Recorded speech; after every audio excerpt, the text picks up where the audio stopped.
त्र्यंबक नगर परिषदेचा उपनगराध्यक्ष कोण? 16 जानेवारीला होणार फैसला. नमस्कार, मी अमिता गावंडे. कबीर न्यूज नेटवर्क त्र्यंबकेश्वरमध्ये आपले स्वागत आहे. त्र्यंबक शहराच्या राजकारणातून एक मोठी बातमी समोर येत आहे.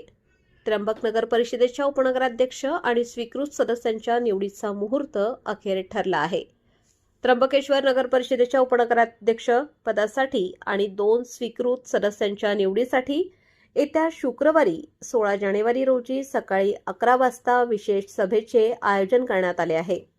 नगराध्यक्षा त्रिवेणी तुंगार यांनी ही विशेष सभा बोलावली असून ही निवड प्रक्रिया महाराष्ट्र नगरपालिका नगरपंचायत व औद्योगिक नगरी अधिनियम 1965च्या कलम 51(1)(9) अन्वये पार पडणार आहे.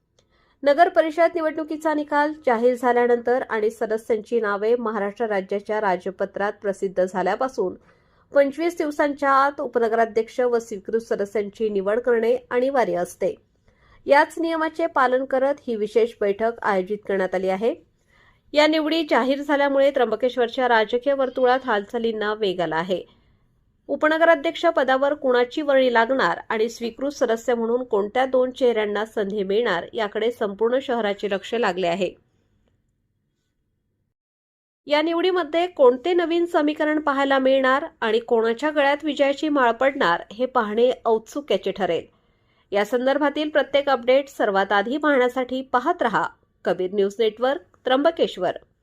आमचा हा व्हिडिओ आवडला असल्यास लाईक करा, कमेंट करा आणि आमच्या YouTube चॅनलला सबस्क्राईब करायला विसरू नका. धन्यवाद.